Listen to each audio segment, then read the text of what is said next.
and security. Let's talk about jobs.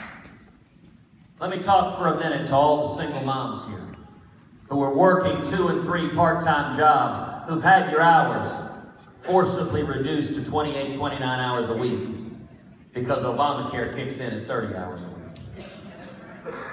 Let me talk to all the truck drivers and plumbers and electricians and union members and men and women with calluses on your hands who've seen wages stagnating year after year after year. Cost of living keeps going up every year, but somehow your wages never seem to keep pace. Let me talk to all the young people coming out of school with student loans up to your eyeballs. Scared, am I going to get a job? What does the future hold for me?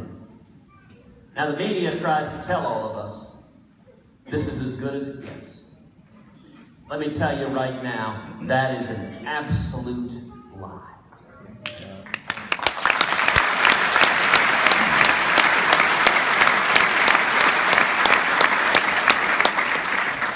It's easy to talk about making America great again.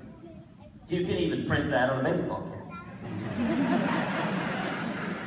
But the critical question is, do you understand the principles that made America great in the first place?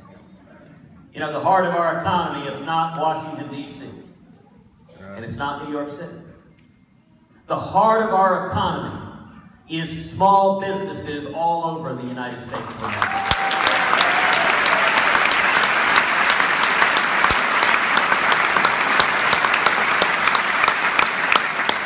If you want to kill the economy, do what we've done the last 7 years. Hammer the living daylights out of small businesses each and every day. And if you want to see jobs explode, then you lift the boot of the federal government off the backs and the necks of small businesses.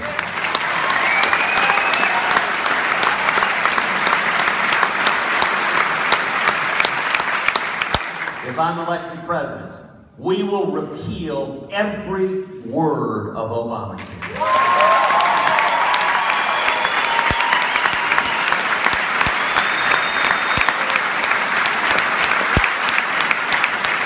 We'll pass common sense health care reform that makes health insurance personal and portable and affordable and keeps government from getting in between us and our doctors.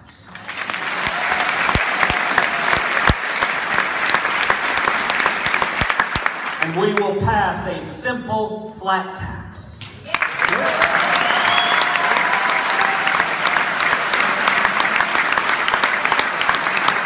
So that every American can fill out our taxes on a postcard. And when we do that, we should abolish the IRS.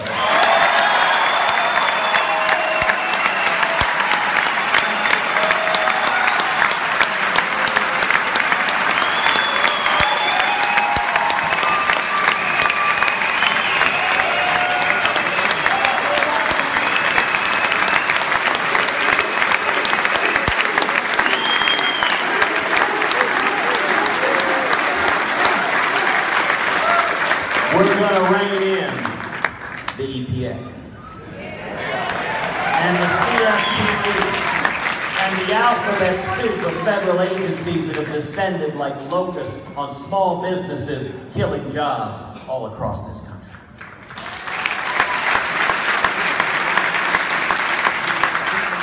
And we will stop amnesty and secure the borders and end sanctuary cities and end welfare benefits for people here in the region.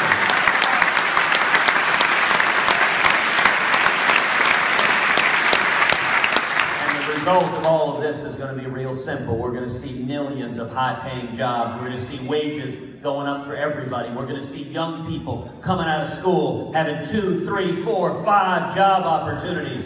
It'll be morning in America.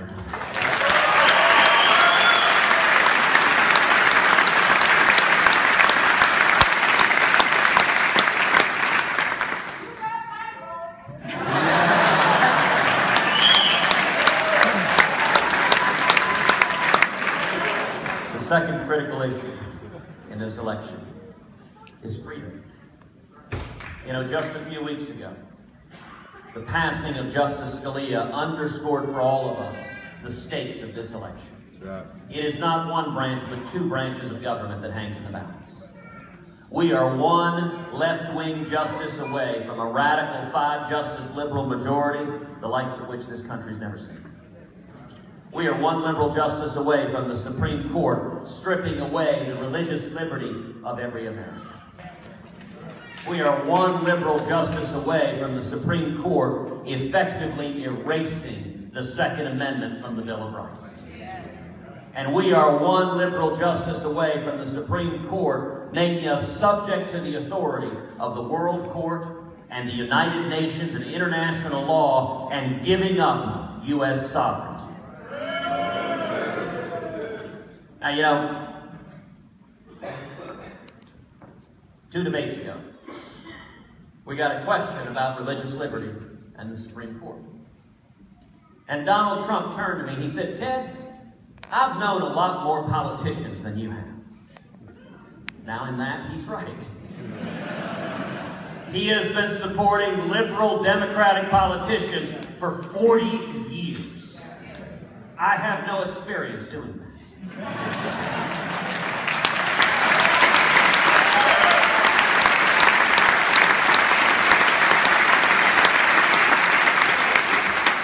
Donald went on, he said, "Ted, when it comes to the Supreme Court, when it comes to religious liberty," he said, "you got to be prepared to compromise.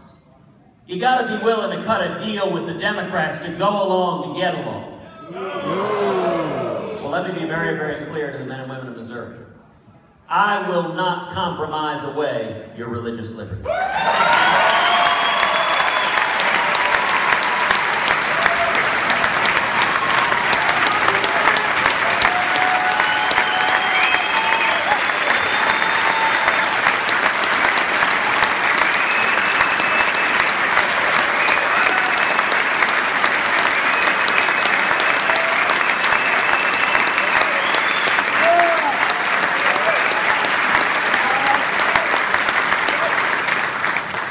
And I will not compromise away your Second Amendment right to keep and bear arms.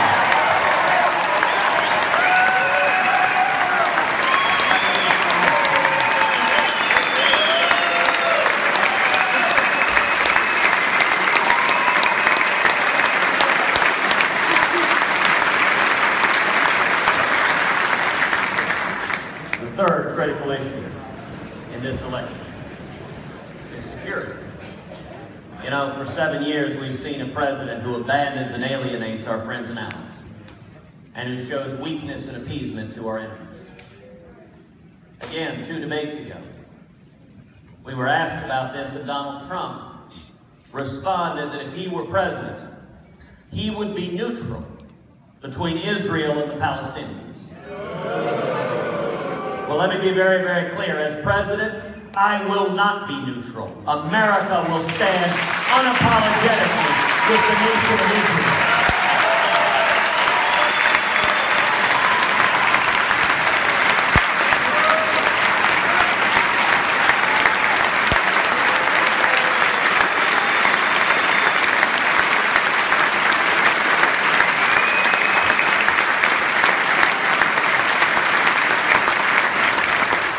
And if you cannot tell the difference between our friends and our enemies, if you cannot differentiate between Israel and the terrorists who want to kill us, that raises real questions about your judgment and fitness to be commander-in-chief.